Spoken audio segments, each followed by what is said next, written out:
নাটক করছে, হকের চট খাওয়ানোর চেষ্টা করছে। উনি বলেছিলেন এসআইআর হলে ঘেরাও হবে ইলেকশন কমিশন অফিস।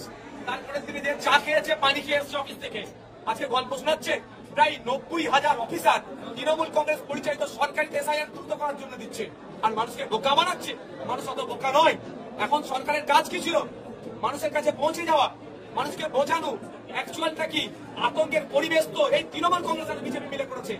যে আতঙ্কের পরিবেশ তৈরি করেছিল, এসআইআর করতে দেবো না বলে গল্প শুনিয়েছে, এবার এসআইআর শুরু হয়ে গেছে। সাধারণ মানুষ ক্ষিপ্ত ওই জন্য যে আমরা এসআইআর এর বিরুদ্ধে। আরে আমরা পলিটিক্যাল এসআইআর এর বিরুদ্ধে, কিন্তু সংবিধানকে সামনে রেখে এসআইআর আমরা বিরোধিতা করতে পারি না। বিএলওরা ভয় পাচ্ছে, শাসক দল হুমকি দিচ্ছে বিভিন্ন জায়গায়। বিএলওদের কাজ কি হবে? ইলেকশন কমিশন অফ ইন্ডিয়াকে জানানো, ওয়েস্ট বেঙ্গলের সিও স্যারকে। ওয়েস্ট বেঙ্গলের সিও স্যার নিশ্চিতভাবে তাদের বিরুদ্ধে আইনত ব্যবস্থা গ্রহণের জন্য নির্দেশ দেবে। ভয় পাওয়ার কোনো জায়গা নয়।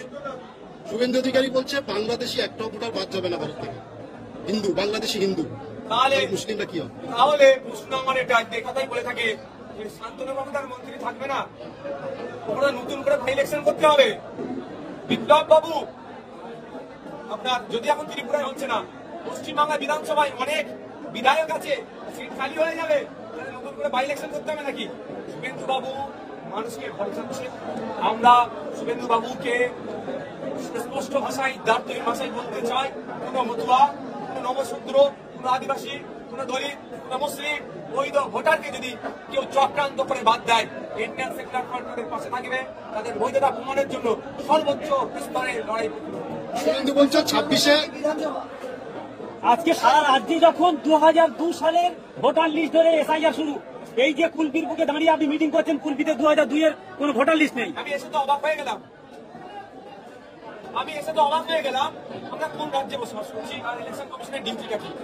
যদিও 2003-কে মান্যতা দিয়েছে, এখানে সর্বদলের বৈঠক হয়েছে, সিদ্ধান্ত এসেছেন, সেখানে আমি বিতর্কে জড়াবো না। আমি এখানে কুলপিতে এসেছি, কুলপির মানুষকে আমি শুধু এতটুকু অ্যাওয়ার করেছি যে কিভাবে ফর্ম ফিল আপটা করা হয়। বাদ যদি ইসিআই হয়, সরি আপনার এসআইআর যদি বাদ হয়, বাদকে আমাদের খাঁচাবন্দি করতে হবে কাগজের মাধ্যমে, সিস্টেমের মাধ্যমে। 26-এ যদি ভোট হয়, বিষয়টি নিয়ে গতকালই তৃণমূল কংগ্রেসের পক্ষ থেকে নির্বাচন কমিশনকে লিখিত জানানো হয়েছে। 2003-এর ভোটার লিস্ট কেন দেওয়া হবে, যেখানে 293টা বিধানসভায় 2002-এর ভোটার লিস্টের মান্যতা পেয়েছে। এটা নিয়ে একটা লিখিত অভিযোগ জানানো হয়েছে। আপনাদের পক্ষ থেকে না, আমি সর্বোচ্চ লিডার হিসেবে আজকে জানলাম। আমি এটা জানছি, যদি আমাদের বিধানসভার স্তরের যে লিডাররা আছে তারা এই বিষয়টাকে নিয়ে যদি এখন যে বিতর্ক তৈরি করে, তাহলে আমি সময় যদি কি হয়ে যায়, বিপদে আছে। আর তৃণমূল কংগ্রেসে এতদিন পরে ঘুমভাঙ্গ, তৃণমূল কংগ্রেস সারা রাজ্যে এসআইআর করতে দেবে বলছিল, তাহলে কেরলের মতো রেজুলেশন পাস করালো না কেন? সেটাও কিন্তু করেনি। তো এই বিষয়টা নিয়ে আমাদের নেতৃত্বের সঙ্গে আমরা কথা বলি, যেটা লিগাল এক্সপার্ট আছে কথা বলি।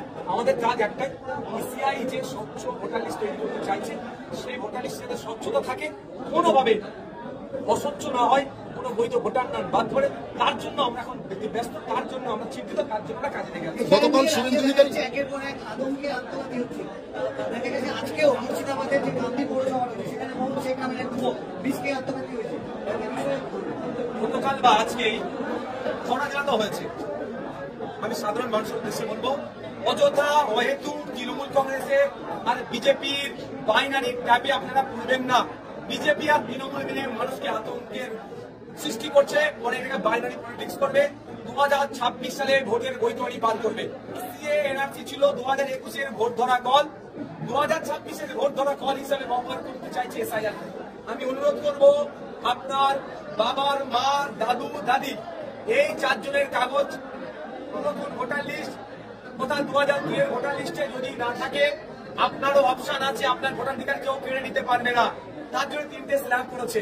একটা হচ্ছে বিফোর 1987, 1987 সালে যাদের আগে জন্ম, তাদের নিজের শুধু একটা 11টা প্রুফের মধ্যে কোনো একটি প্রুফ দিলে তারা ভোটাধিকার হিসাবে তাদেরকে বিবেচ্য করা হবে। আর দ্বিতীয় হচ্ছে 1987 সাল থেকে 2004-এর মধ্যে যাদের জন্ম, যে 11টি গাইডলাইন দিয়েছে মধ্যে যে কোনো একটি, তার মধ্যে অবশ্যই আপনার আধার কার্ডটাকে ইনক্লুড করেছে। সুপ্রিম চড় খাওয়ার পরে সুপ্রিম বিহারকে মামলা হয়েছিল, সুপ্রিম কোর্ট এটাকে করেছিল। সুতরাং তখন কি করতে হবে, 87 থেকে 4-এ যাদের জন্ম, তাদের হয় তার কার্ডের সাথে, তার একটা প্রমাণপত্রের সাথে তার বাবা অথবা মা একটা যেগুলো ডকুমেন্ট দিলে হয়ে যাবে। আর 2004-এর পরে যাদের জন্ম, তাদের ক্ষেত্রে তার ডকুমেন্টস, তার বাবা এবং মা দুজনের ডকুমেন্টস দিতে হবে ওই 11টি ডকুমেন্টস এর মধ্যে থেকে। 11টি ডকুমেন্টস আমরা পেয়ে যাবো। সর্বোপরি রেসিডেন্সিয়াল সার্টিফিকেটের কথা বলা হয়েছে। অসুবিধা কোথায়?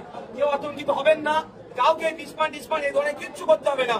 আমি একটা কথাই জোর গলায় বলছি মিডিয়ার মাধ্যমে, যে মনে যদি হয় বা কাউকে ইচ্ছাকৃত ভাবে অনিচ্ছাকৃত ভাবে বৈধ ভোটারকে যদি ডিভোটার করে লিস্টে যদি না নাম ইচ্ছাকৃত ভাবে তুলে বা অনিচ্ছাকৃত ভাবে তুলে তাকে লিস্টে নাম তোলার জন্য, সেই বৈধ ভোটারের জন্য ইন্ডিয়ান সেকুলার ফ্রন্ট তার পাশে থাকবে, তার হয়ে আইনে লড়াই করবে। সুতরাং কোনো দরকার নেই কাউকে তাদের শরীরের উপর আঘাত দেওয়া, কোনো অঘটন ঘটানো।